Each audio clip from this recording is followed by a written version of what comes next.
Iglesia Cristiana La Familia presenta un mensaje a la luz de la palabra. Con el pastor Bernardo Ríos. A continuación.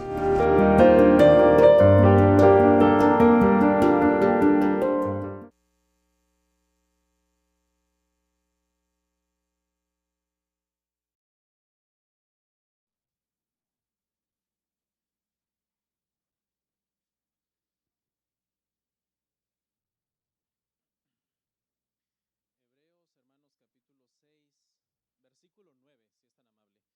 Y acá acostumbramos a leer en pie nuestro texto que utilizamos como base y luego oramos y nos sentamos para escuchar la palabra. Así que si es tan amable, acompáñenos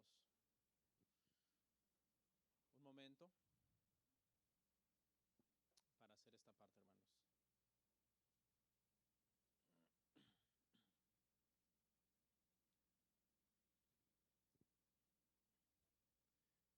Hebreos capítulo 6, versículo 9.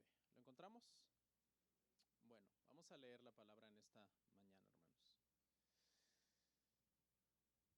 Dice así, pero en cuanto a vosotros, oh amados, estamos persuadidos de cosas mejores y que pertenecen a la salvación, aunque hablamos así. No se preocupe, yo le voy a explicar el contexto de este verso porque no queda muy claro. Vamos a orar. Te doy muchas gracias, Señor, por este momento. Te pido que me ayudes a poder enseñar el pasaje que vamos a ver en este día con nuestros hermanos sobre este libro de Hebreos, esta carta. Bendice, Padre, con tu presencia cada una de las cosas que nosotros hacemos, enseñamos, damos. Todo queremos, Padre, que sea para tu gloria y para tu honra, Señor, en este momento. Separados de ti nada podemos hacer y te rogamos, Señor, que nos bendigas por medio de este sermón que vamos a estar escuchando el día de hoy. Te pedimos todo esto en el nombre precioso de Jesús. Amén. Amén. Pueden sentarse, hermanos. Muchas gracias.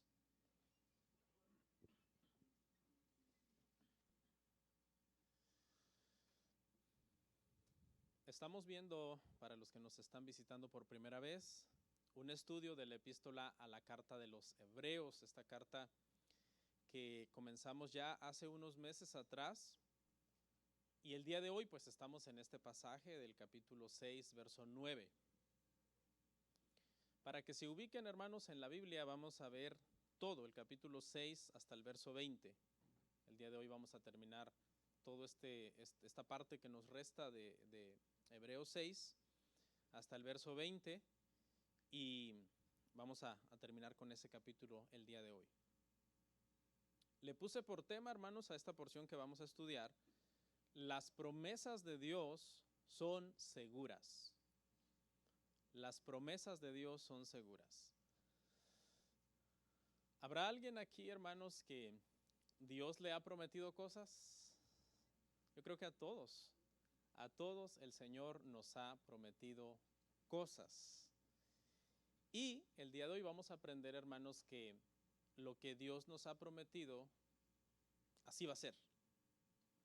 Es seguro que va a suceder. No hay vuelta de hoja. Porque Dios es el ser en todo el universo en el que más podemos confiar que si Él dijo que iba a hacer algo, o que nos iba a dar algo, o que tenía un plan con nosotros, Él no miente. ¿Cuántos dicen amén? Pero quiero explicar un poquito de dónde venimos. Venimos del tema pasado, donde el mensaje fue duro. El sermón fue dirigido prácticamente a los apóstatas en la sección anterior. Y dijimos que los apóstatas son personas que parecen cristianos, que están en la iglesia, sirven, se bautizan, toman la cena del Señor, y que están en la iglesia, pero que no son cristianos, parecen, pero no son cristianos. Entonces, ese es el contexto anterior de los versos anteriores 6 del 1 al 8, pero aquí hay un giro, porque ahora el tema en el verso 9, donde vamos a empezar en adelante, ya nos está hablando a los apóstatas. Ahora se les está hablando a los cristianos, aquellos que están aquí y que sí son cristianos. Yo no sé la verdad quiénes son, solamente el Espíritu Santo sabe eso. Por eso es bien importante que la semana pasada usted nos haya puesto a pensar en su corazón, esto va para fulano, que es el apóstata de aquí, porque eso no lo sabemos. Por eso es que la semana pasada nadie debió de haber salido ofendido, a menos que haya dicho en su corazón, yo soy un apóstata. Porque en realidad yo no estaba acusando a nadie directamente, porque pues el corazón solamente lo conoce el Señor. El Señor sabe quiénes son los apóstatas sin ningún margen de error. Y Él sabe quiénes son los cristianos también sin ningún margen de error. Pero nosotros a veces nos podemos poner solamente a especular, pero no sabemos. ¿Cuántos están de acuerdo conmigo hasta aquí? Bueno, entonces, estos mensajes se dan como a la audiencia en general. Entonces, cuando se le está hablando a los apóstatas, al mismo tiempo están oyendo los que son cristianos, ¿verdad? Y ahorita que le vamos a hablar a los cristianos, al mismo tiempo también están oyendo los apóstatas. Entonces, eso puede causar una especie de confusión en los cristianos, como diciendo, ¿será que el pastor me está hablando a mí? ¿Será que yo soy un apóstata? Entonces, hermano, ese sermón, el hecho de que los cristianos hayan oído también el sermón de los apóstatas de la semana pasada, sirve para dos cosas a los cristianos. Lo primero es que nos hace un llamado a los cristianos a examinar nuestra fe, porque eso dice la Biblia. Pruébense a vosotros mismos para ver si están en la fe. Entonces, cuando estamos oyendo el sermón a los apóstatas o el mensaje a los apóstatas, podemos pensar en nuestro corazón, ¿seré yo Señor? Y examinar nuestra fe y ponernos firmes, porque el que crea estar firme, mire que no caiga. Ese es el primer efecto que puede tener el oír el sermón a los apóstatas. El segundo, decía yo, que puede ser que cause pues esa confusión entre decir, seré yo, ¿no? Ok. Entonces, en esta parte, lo que el autor de Hebreos va a hacer es lo siguiente. Lo que el autor de Hebreos es aclararle a los cristianos que aunque ellos tuvieron que oír el sermón a los apóstatas, porque ni modo, ahí estaban presentes cuando se dio el sermón, o tuvieron que leerlo porque pues está aquí y te toca leerlo también a ti, aunque tú no seas apóstata. Sin embargo, para los creyentes había algo mejor. Las promesas de Dios para los creyentes es algo mejor. El mensaje de juicio y de amenaza para los apóstatas es atemorizante, es terrible. Al final vimos en el verso 7 y 8 que dice que son tierra maldita, que no da fruto nunca y que será quemada porque es una tierra reprobada.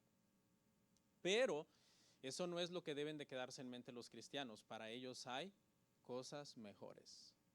Amén. Con este contexto entonces vamos a entender lo que vamos a ver el día de hoy. Primer punto. Para los creyentes, las cosas mejores, pónganme la lámina por favor, pertenecen a la salvación. Para los creyentes, las cosas mejores pertenecen a la salvación. Lea conmigo el verso 9 y 10. Pero en cuanto a vosotros, oh amados, estamos persuadidos de cosas mejores y que pertenecen a la salvación, aunque hablamos así, porque Dios no es injusto para olvidar vuestra obra y el trabajo de amor que habéis mostrado hacia su nombre, habiendo servido a los santos y sirviéndoles aún. Hasta ahí vamos a leer, solo esos dos versos, el 9 y el 10. Y la primera palabra que vemos aquí es, aquí hay un pero. La primera palabra, pero, es decir, aquí se marca un giro entre lo que se acaba de decir del verso 1 al 8 y lo que se va a decir ahora. En otras palabras, ya se dio una amonestación dura contra los apóstatas, pero ahora viene una amonestación amorosa, una amonestación de ánimo hacia los cristianos. Vemos que se dirige a este grupo como "oh amados", una palabra que en las Escrituras no aparece para referirse a los incrédulos. Por tanto, el autor le está hablando a los cristianos, no a los apóstatas. ¿Y qué es lo que les quiere decir? Dice lo siguiente, dice: estamos persuadidos de cosas mejores que pertenecen a la salvación. Hay cosas mejores, dice, que pertenecen a la salvación. Todo lo demás que mencionó, aunque a veces se encuentran en el mundo cristiano o en el ambiente cristiano, no dan la salvación. ¿Qué cosas fueron? La iluminación intelectual de la palabra, el ser partícipes cuando el Espíritu Santo hace la obra en alguien más, el degustar el don celestial, perdón, el degustar la palabra de Dios, el de haber probado los poderes del siglo venidero. Todas esas cosas eran cosas en el siglo I que pertenecían al mundo cristiano. Ver los milagros de Cristo, ver a Cristo, escuchar sus grandes enseñanzas llenas de sabiduría, ver cuando el Espíritu Santo convertía a alguien y esa persona daba fruto. Todas esas cosas pertenecían al mundo cristiano, pero esas cosas no daban la salvación automáticamente. Por eso es que los apóstatas, aunque participaron de todas esas cosas, al final dice que eran una tierra que fue reprobada y que fue maldecida por Dios y que fue quemada. Eso es algo que tenemos que entender, hermano, porque pues la semana pasada el tema fue como le decía yo a alguien que se me acercó a preguntarme, pues es que esto fue alimento sólido, comimos una carne no apta para niños, para bebés quiero decir. ¿Ok? Pero estas cosas mejores, hermano, es porque los cristianos verdaderos en el siglo I, ellos no solo participaron de todas esas cosas, ellos no solamente vieron a Cristo y vieron los milagros y oyeron esas enseñanzas llenas de sabiduría, no se quedaron solo con la experiencia externa que los apóstatas tuvieron. La situación de los cristianos fue que hubo una conversión interna. Esas son las cosas mejores que pertenecen a la salvación. Es decir, los creyentes no solamente fueron iluminados con el mensaje de Cristo, fueron transformados, nacieron de nuevo y entonces comenzó en su vida una vida nueva, llegaron a ser nuevas criaturas. No oyeron solo por oír, solo por aumentar el saber, sino que la palabra los transformó. No solo vieron cómo el Espíritu Santo convirtió a alguien o hizo un milagro en alguien, sino que el Espíritu Santo estaba dentro de ellos. Estas personas de verdad habían sido salvadas por Dios. A diferencia de los apóstatas, los creyentes habían dejado de ser niños, habían madurado, los creyentes habían dejado la leche espiritual y ahora comían sólidos, es decir, estaban adoctrinándose en las Escrituras. Tenían bien ejercitados sus sentidos, sabían hacer diferencia entre lo incorrecto y lo correcto. No eran tardos para oír, sino que eran personas diligentes en su vida cristiana. Unos eran los apóstatas y los creyentes eran todo lo contrario de cómo se describía a los apóstatas. Y la parte final del verso 9 dice, aunque así hablamos. Y lo que quiere decir esta parte es, hermanos, aunque el mensaje que hemos hablado a los apóstatas ha sido atemorizante, para ustedes hay cosas mejores. Hay cosas mejores. En otras palabras, la advertencia anterior era para los apóstatas y los posibles apóstatas, y ustedes han tenido que oírlo porque estaban presentes en la reunión o lo han tenido que leer cuando se leyó la carta, lo tuvieron que escuchar, porque ellos están en medio de ustedes. Por eso es que aunque así hemos hablado, no tengan temor, porque eso no es para ustedes. Ahora viene lo que es para ustedes. ¿Cuántos están listos para escucharlo? Porque Dios, verso 10, no es injusto para olvidar vuestra obra. Hermanos, si hay alguien que es justo en el universo, es Dios. En Génesis se le llama el juez justo de toda la tierra. Si hay alguien que es fiel, hermanos, es el Señor. Y los que somos sus hijos verdaderamente, hermanos, todo lo que nosotros hagamos para Él, hermanos, Él no se olvidará de lo que nosotros hagamos para Él.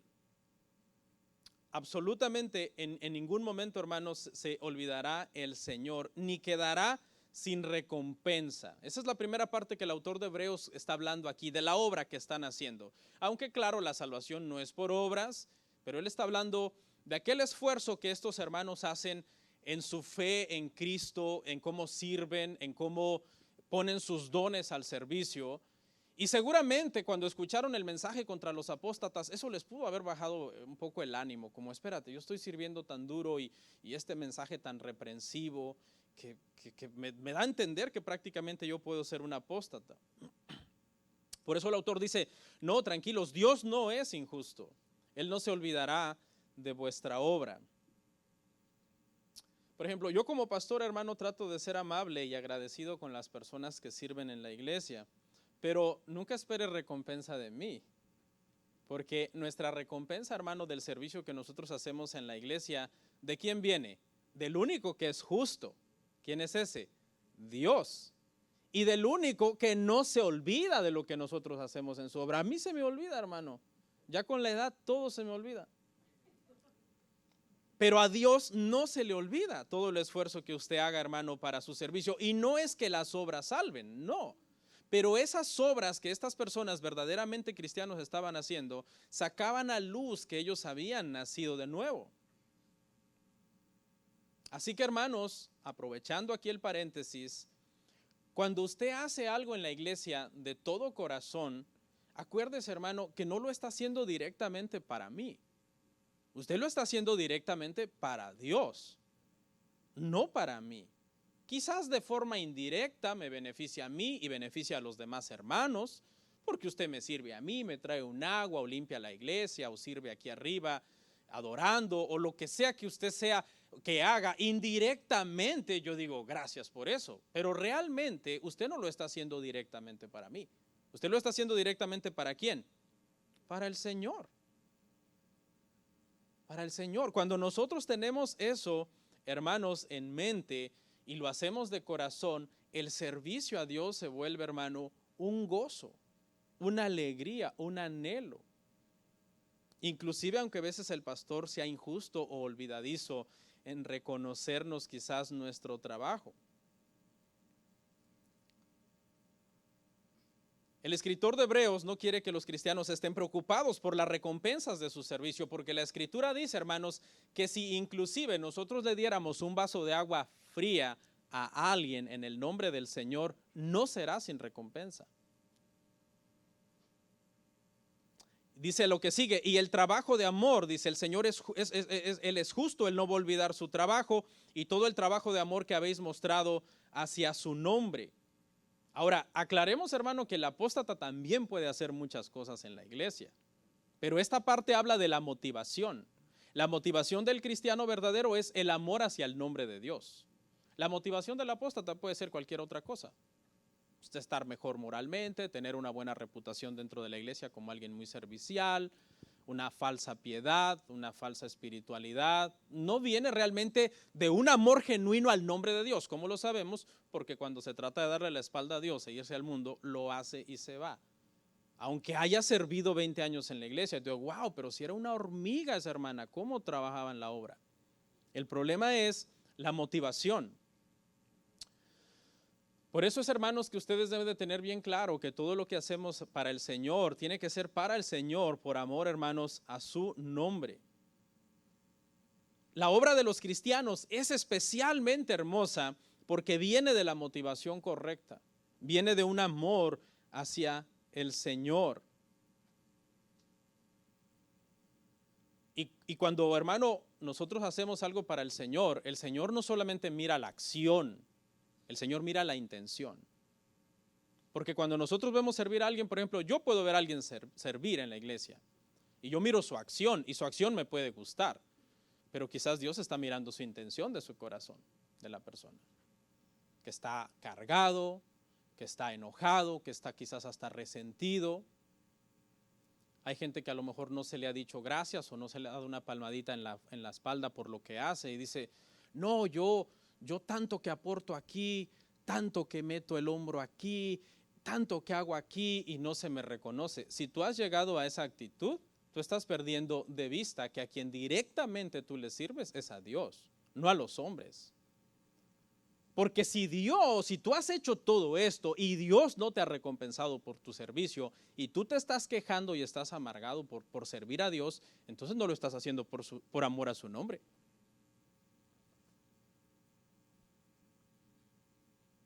¿Sabe que hay gente, hermano, que acaba cargada así a veces en su servicio? Dice, no, yo gasto gasolina. En el pasado alguien me reclamó porque no sé qué estaba esperando de mí, tal vez, no sé, yo trato de ser amable y agradecido. Yo siempre, hola, ¿cómo estás? Gracias por lo que haces. Pero una vez alguien me dijo, no, pues es que uno gasta gasolina para venir acá, los niños uno los tiene que despertar temprano para traerlos, ahí están los pobres durmiendo. O sea, me empezó a reclamar por servirle a Dios. Digo yo, ¿y yo qué? O sea, yo qué papel juego en esa ecuación. Entonces ahí es cuando ya nosotros no lo estamos haciendo para Dios y estamos esperando la recompensa del hombre. Y como el hombre es injusto y olvidadizo, ahí nosotros nos amargamos, nos resentimos y sirviendo así ya no estamos haciéndolo bien. Ya no es una ofrenda grata de adoración al Señor. Se vuelve una carga en ese sentido. Habiendo servido, sígame ahí, a los santos y sirviéndoles aún. Está encomiando el autor de Hebreos a los verdaderos cristianos porque ellos, por amor al nombre de Dios, les sirven a los hermanos. Ese es el orden. Por amor al nombre de Dios hago todo lo que hago en la iglesia. Hago todo lo que hago por mis hermanos.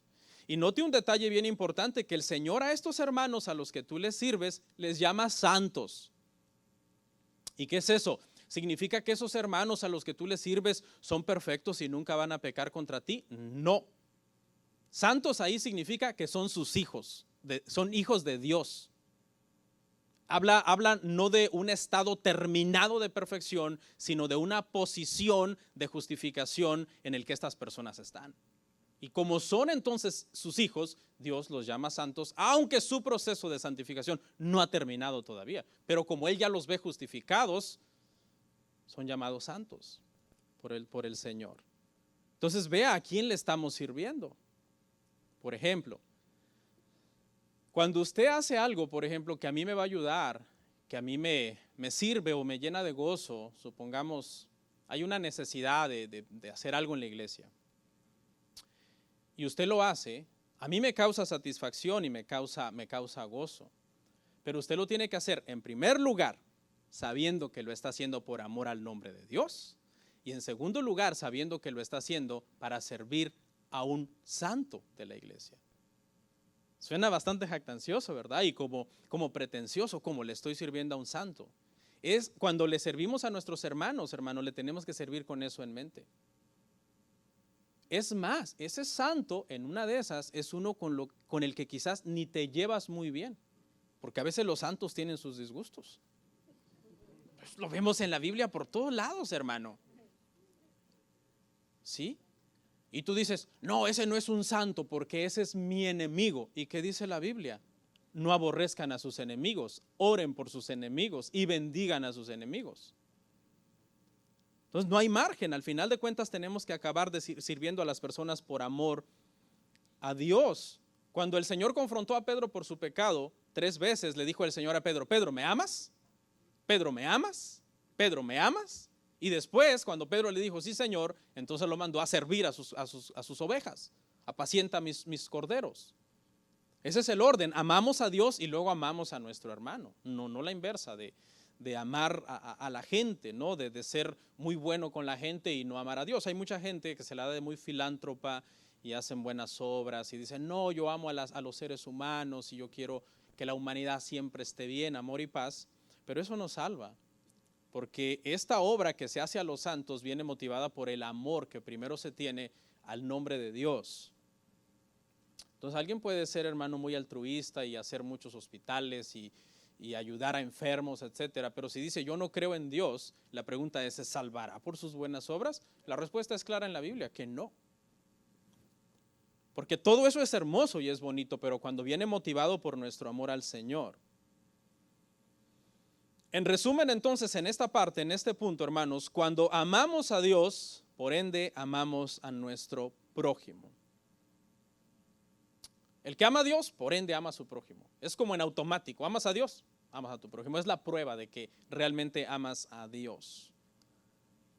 Bueno, vamos a ver el punto número 2, hermanos. Punto número 2, le puse por título, un llamado a imitar a los hombres de Dios. Vamos a leer el verso 11 y 12, hermanos. Hebreos 6, 11 y 12. Leo. Pero deseamos que cada uno de vosotros muestre la misma solicitud hasta el fin, para plena certeza de la esperanza, a fin de que no os hagáis perezosos, sino imitadores de aquellos que por la fe y la paciencia heredan las promesas. ¿Ok? El autor habla entonces de este deseo, que esto que están haciendo ahorita, dice, no sea ahorita nada más, sino que sea hasta el fin.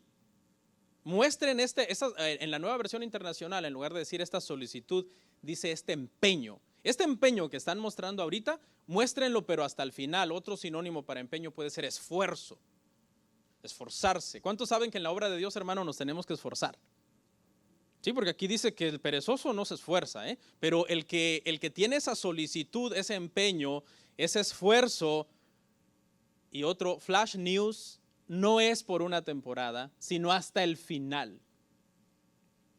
Hay gente que dice, no, yo serví mucho a Dios al principio, pero fue cuando estaba en mi primer amor y tenía yo esa pasión. Y cuando llegué a la iglesia pensé que todos eran perfectos y les quería servir a todos. Pero después uno no me hablaba, otro no me pagaba y entonces ahora ya no les sirvo a nadie, son unos impíos esos hermanos. Entonces es como mostrar un empeño y una solicitud y un esfuerzo por servir a Dios, pero por una temporada. El autor dice no. Esto es, dice, hasta el fin. Es decir, que el cristiano, aunque este empeño y estas obras no salvan, ese esfuerzo que muestra hasta el fin es lo que hace la diferencia de saber que es un verdadero hijo de Dios y no un apóstata como los otros que dan la espalda en un determinado momento al Señor. No, este cristiano, pase lo que pase, hermano, este cristiano sigue sirviendo a Dios hasta el fin, con todas las decepciones que a veces conlleva estar en un ministerio, con todos los problemas que a veces toca enfrentar con hermanos en un ministerio, con todas las luchas que a veces toca resolver en la iglesia y problemas entre hermanos. Con todo eso, el verdadero cristiano, hermanos, termina su carrera hasta el fin. No usa eso de excusas para no, yo mejor no me meto ahí, yo mejor sí me voy a congregar, pero no servir. Mi experiencia es que ya cuando sirves sales emproblemado, mi experiencia es que ya cuando convives con alguien sales mal. Ese vocabulario no viene de una persona que ha entendido qué es el evangelio, porque bajo esa mentalidad los apóstoles hubieran tirado todo y no existiría la iglesia. Ellos perseveraron hasta el fin en su ministerio, hermanos. Se dice que en una de las laderas, esto es un caso real de uno de los Alpes suizos, se encuentra un letrero de una persona que murió allí, murió mientras estaba escalando. Eso dice el epitafio de este hombre. Si pasas por ahí, tú ves el epitafio escrito y dice, murió escalando. Y esto, hermanos, habla de cómo esta debe de ser la mentalidad para nosotros los cristianos. Debemos de morir en la lucha, hermano, mientras ascendemos por el camino, por el único camino que nos puede llevar al Padre. Mientras ascendemos, ¿en qué sentido? A ser cada vez más como Él, porque esa es nuestra meta, ser semejantes a Él, tener la estatura de Jesucristo, que es el único varón perfecto. ¿Cuántos dicen amén? Estaba leyendo el comentario de William Barclay de este pasaje de Hebreos en este verso, y dice algo que me gustó, se los voy a citar. Cito y leo. A veces en la vida cristiana pasamos por momentos áridos. Pareciera como que no sacamos gran cosa de los cultos y de nuestra participación en la enseñanza del domingo. La adoración, los comités y todo lo demás tiende a volverse algo rutinario y sin alegría. Bajo esas circunstancias tenemos dos alternativas. podemos dejar de asistir a los cultos y de colaborar, pero si hacemos eso, habremos perdido la oportunidad de crecer. La otra opción es continuar con determinación, y la experiencia general de todos los cristianos que han pasado por esto es que la alegría, el entusiasmo y el gozo vuelven en su debido tiempo. Fin de la cita. Esta es la experiencia de todos los cristianos que han pasado por conflictos en su vida cristiana y en el ministerio. La experiencia es que si tú sigues adelante, pase lo que pase, tarde o temprano vuelves a sentir lo que estabas sintiendo en el oasis. Porque el ministerio tiene sus desiertos, hermano. Yo se lo puedo decir, tengo 20 años en el cristianismo. El cristianismo tiene sus desiertos. ¿Qué hace el verdadero hijo de Dios en el desierto, hermano? Más busca del Señor. ¿Qué hace el falso convertido en el desierto? Le da la espalda al Señor. Los desiertos son buenos. Dice el pastor Paul Washer, si los problemas me tiran a los pies de Cristo, benditos sean los problemas.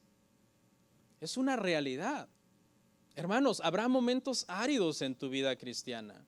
¿Qué es lo mejor que puedes hacer como creyente? Bueno, no cambiar para nada en tu rutina espiritual.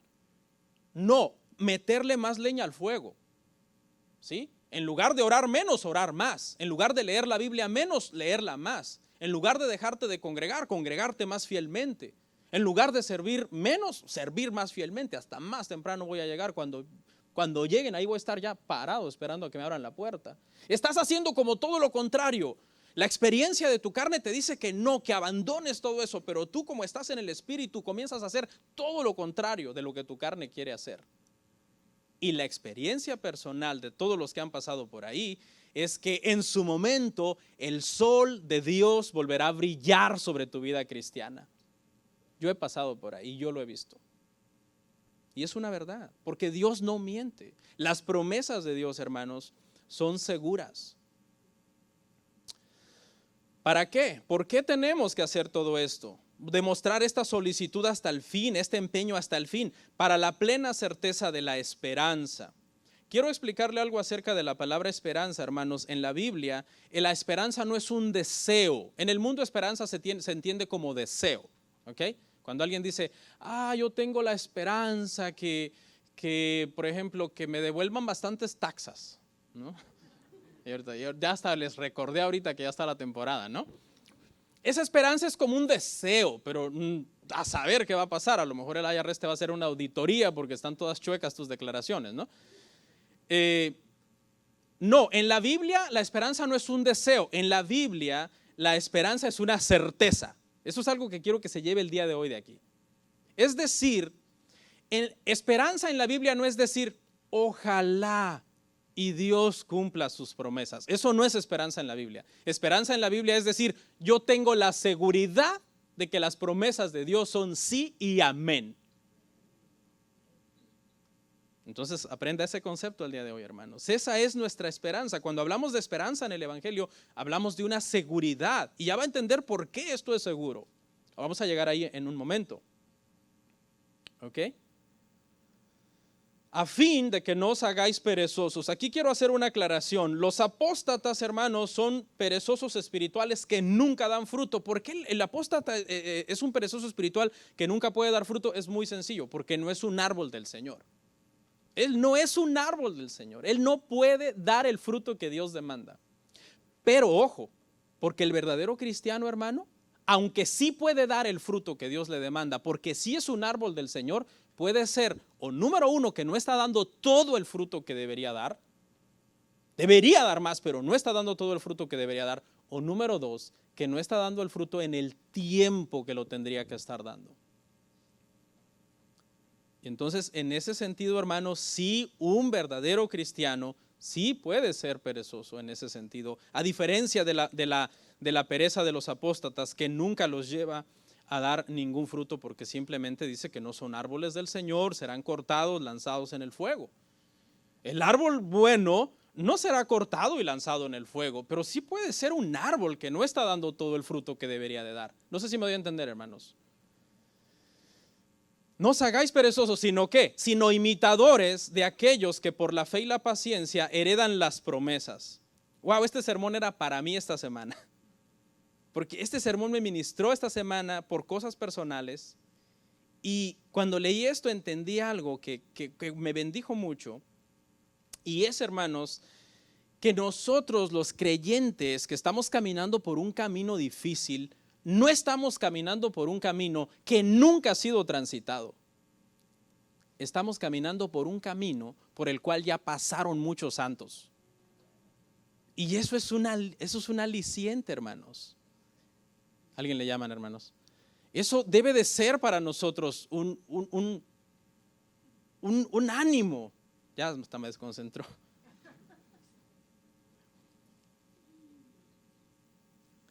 Porque ya han pasado personas por ahí. Entonces el autor, hermano, nos está llamando a imitar a esas personas que ya pasaron por ese camino, ver cómo le hicieron cuando pasaron por ese camino. Podemos aprender de sus experiencias. Por ejemplo, podemos aprender de Pablo, podemos aprender de Abraham, podemos aprender de tantos hombres de Dios, de cómo sufrieron, de cómo fueron valientes. En la lista cuando lleguemos al capítulo 11 y nos dice todo lo que hicieron, cómo algunos anduvieron errantes, taparon bocas de leones, apagaron incendios, algunos murieron, sus cuerpos dice que tuvieron que ser repatriados para ser llevados a las viudas, pobres, o sea, sufrieron y pasaron por situaciones difíciles. Entonces, cuando nosotros, hermano, aquí en el cristianismo del siglo en el que estamos, en este año 2022, con todas las comodidades que tenemos, nos quejamos, hermano, sinceramente es vergonzoso para esta gente que sufrió todo eso, hermano, que pasaron por tanta vicisitud, hermano. Nosotros lo que tenemos que hacer es imitar su fe. Y aquí yo quiero hacer una pregunta. ¿A quién estás imitando en tu fe, en tu vida cristiana? No es malo imitar a un hermano, ¿tú sabías? No es malo imitar a un hermano en la fe. Pablo mismo dice, sed imitadores de mí. Él dice, no hay problema porque como yo estoy imitando a Cristo. ¿Sí?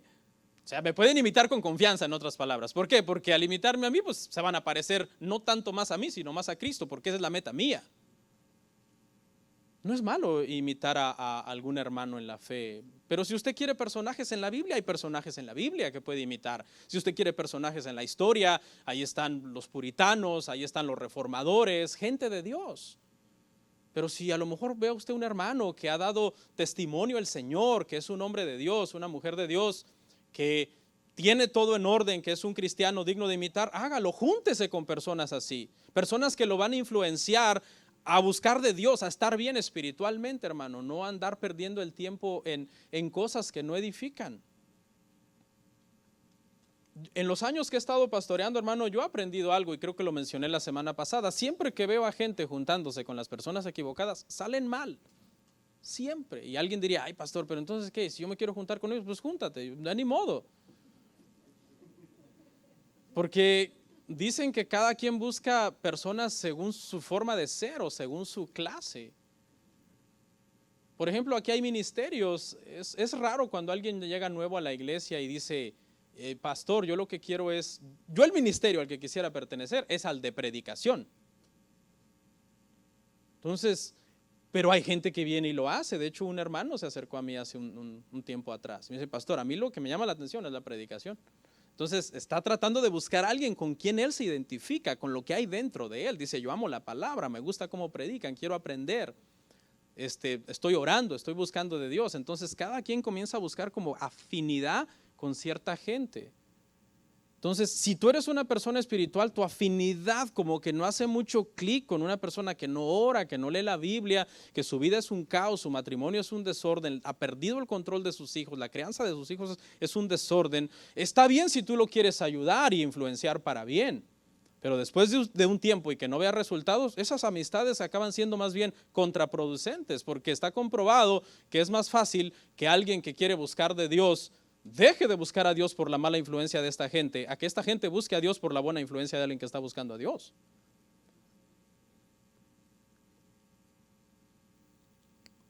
Hermano, cuando estemos atribulados, pensemos, mire, este es algo que me sirvió esta semana. cuando estés atribulado, piensa en alguien que en la Biblia estuvo atribulado y descansa en eso. ¿Cómo lidió él con esa situación cuando estaba atribulado? A mí me vino a la mente un pensamiento esta semana de Pablo. Y está en 2 de Corintios 11, 28, 29. Usted lo puede leer en su casa. 2 de Corintios 11, 28, 29. Es el pensamiento que me vino en mis oraciones. Porque Pablo dice, en ese pensamiento dice, en ese verso dice Pablo, yo tengo muchas preocupaciones, dice Pablo. No lo estoy diciendo exactamente, pero usted lo puede leer. Yo tengo muchas preocupaciones, dice Pablo, por todas las iglesias. Y dice algo que me llamó la atención, dice Pablo, ¿quién se enferma y yo no me enfermo? Wow. Y eso me ministró bastante, digo yo.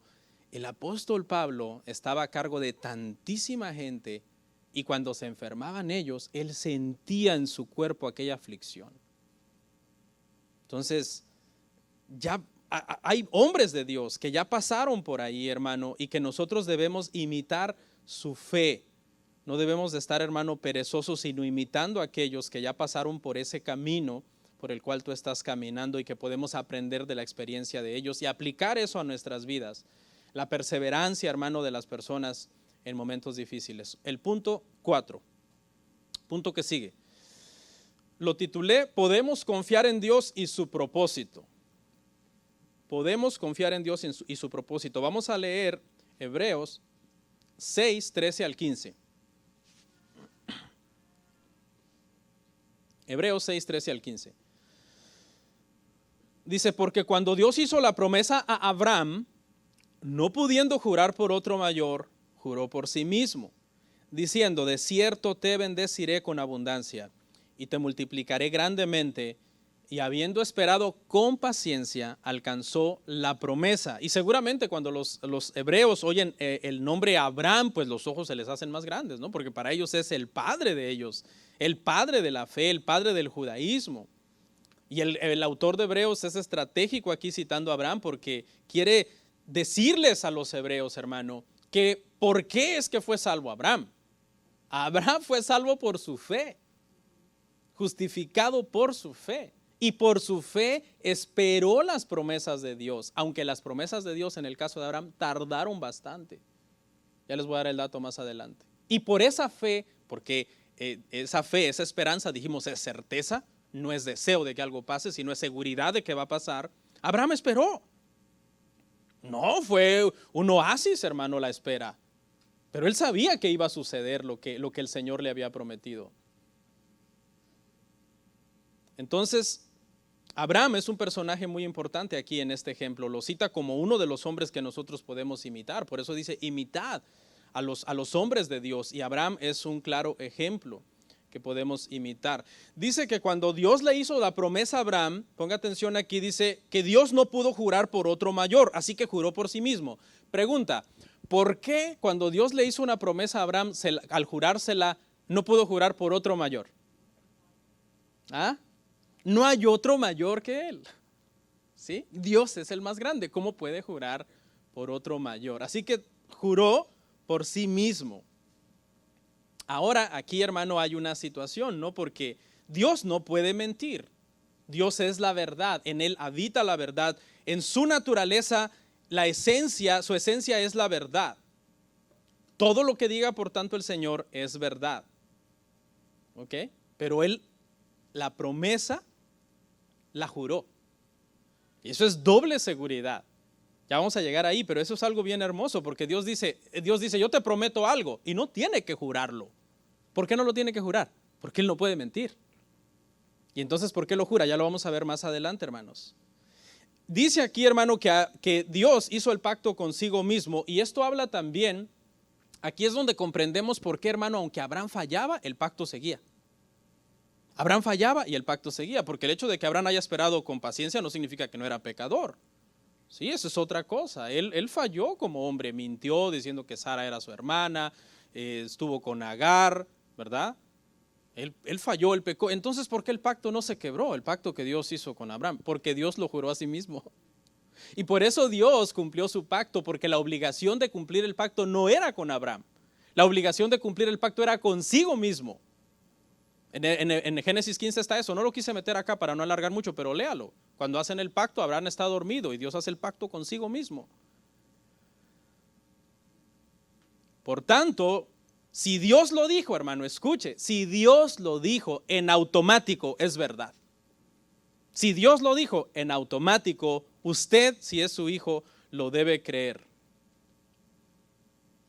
Eso es lo que nosotros debemos decir confiadamente del Señor. Si Dios lo dijo, es verdad. Si Dios lo dijo, es seguro.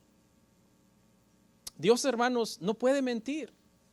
Voy a hacer un comentario, no es para meter cizaña entre amistades, pero nosotros podemos tener muy buenos amigos, pero nuestros amigos son falibles. En una tentación quizás nos mienten y nos fallan, pero Dios no. Dios, hermanos, Dios es el único ser en el cual nosotros podemos confiar a ciegas, ciegamente. No estoy diciendo esto que nunca confíes en un hermano, ¿eh? Sí, usted debe de confiar en sus hermanos también. Si esa confianza no se ha roto nunca, usted puede confiar, pero con la reserva de que usted sabe que es un hombre y que es falible. No puede usted esperar perfección de esa persona en la que usted está confiando. Porque tampoco quiero sembrar desconfianza entre nosotros, ¿verdad? Y ahorita cuando acaba la reunión, andar así todos esquizofrénicos, a ver qué me quiere hacer la hermana o el hermano. O sea, porque hay mucha gente que cuando ya tiene una decepción con un amigo o una amiga, pone en Facebook, el único amigo fiel es Cristo. Ya sabe uno por dónde va. Sí, el único amigo fiel es Cristo, pero eso no quiere decir que tú seas un energúmeno, energúmena que no tiene amigos por tu forma de ser fea que tienes. Diciendo, escuche, de cierto te bendeciré con abundancia y te multiplicaré grandemente. Escuche la promesa, de cierto te bendeciré con abundancia y te multiplicaré grandemente. El detalle es que Abraham era viejo y su esposa era estéril. ¿Cumplió Dios lo que prometió? Bueno, le cuento que hay millones de judíos, descendientes de Abraham, y por si fuera poco, millones de árabes que también son descendientes de Abraham, de parte del otro hijo Ismael. Aunque claro, ¿quiénes son los hijos de la promesa? Los del Espíritu son los hijos de Isaac. ¿Será que Dios mintió, hermanos? No. Abraham tuvo que esperar con paciencia, pero Dios no mintió. En su momento, Dios le dio a su hijo y le cumplió la promesa que le había hecho a Abraham. Y alguien dirá, ¿por qué esta promesa de Abraham es tan importante? Es bien importante porque la promesa más grande que Dios le hizo a Abraham no era en sí solamente que iba a tener un hijo, a Isaac, sino que esa promesa tenía una extensión, una ramificación al futuro, porque de Isaac iba a darle también un pueblo. Y eso se cumplió. Y de ese pueblo iba a nacer alguien que iba a ser la simiente de Abraham. Una simiente, dice Pablo. No de sus simientes, sino una simiente. ¿Y ese quién es? Ese es Cristo. Por eso es que esta promesa es tan importante y estamos hablando, escucha hermano, estamos hablando de promesas que son seguras de Dios, de cosas que pertenecen ¿a qué? A la salvación. Por si alguien dice, wow, las promesas de Dios son seguras. Aquel carro que me profetizaron hace años, aquella casa que alguien me dijo, simbólicamente te voy a lanzar unas llaves y cáchalas en el aire y si las agarras son tuyas, ya viene. Hermano, esas son añadiduras. ¿Sí? Las promesas y cosas mejores que pertenecen a los creyentes tienen que ver con salvación. Por eso dice el autor de Hebreos, tranquilos, porque la salvación para empezar está segura en Cristo. Y todo lo que ustedes hayan hecho en obra por producto de ser salvos, eso es seguro que no quedará sin recompensa. Entonces podemos confiar en el Señor. Podemos imitar la fe de Abraham para esperar con paciencia. ¿Y qué esperar con paciencia? Bueno, pues yo puedo esperar hasta el lecho de mi muerte, de que en el momento en que yo cierre los ojos aquí, los abro en la presencia del Señor y esa promesa es segura. Abraham es un claro ejemplo de la soberanía de Dios en la salvación. Vamos a ver unas cosas. Número uno, Abraham no estaba buscando a Dios, Dios encontró a Abraham. Abraham no le dijo, mándame a Canaán, voy a ir a hacer un pueblo, Dios lo mandó. Abraham no le pidió un hijo a Dios, Dios se lo prometió. Abraham no pidió tampoco que en él fueran benditas todas las familias de la tierra por medio de Cristo, él no lo pidió. Dios se lo prometió en Génesis 12. ¿Por qué? Porque había un plan más allá. Todo lo que Dios estaba prometiendo a Abraham tenía el propósito de bendecir al mundo entero. La bendición de Abraham es la bendición que bendice al mundo entero. Y alguien toma esto como, sí, porque los judíos tienen muchas capacidades de hacer riquezas, Entonces la bendición de Abraham, yo también tengo que tener la capacidad de hacer riquezas, no se refiere a eso. La bendición de Abraham es que Cristo vendría y en la fe en Cristo, de la misma manera que Abraham por fe fue salvo y heredó las promesas, nosotros también las heredamos y las tenemos seguras. Habiendo esperado con paciencia, dice ahí, alcanzó la promesa. Hagamos cuentas, usemos las matemáticas. Mire la paciencia de Abraham. 25 años para tener un hijo. Eso esperó para que naciera Isaac.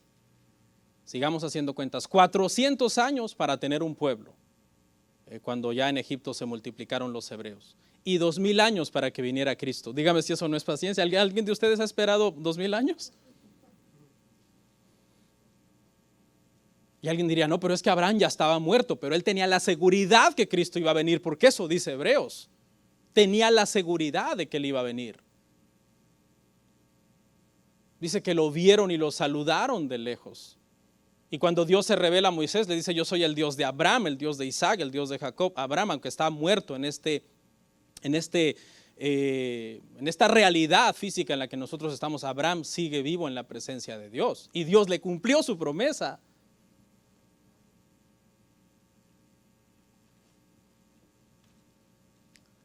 La cita de que la simiente de Abraham es Cristo está ahí en Génesis 22, 18, si la quiere ver en casa, porque esa es la promesa más importante. Y con este encabezado final terminamos. Las promesas de Dios son firmes. Las promesas de Dios son firmes. Y ahora sí vamos a leer todo. Hebreos 6, 16 al 20. Ahí vamos a cerrar.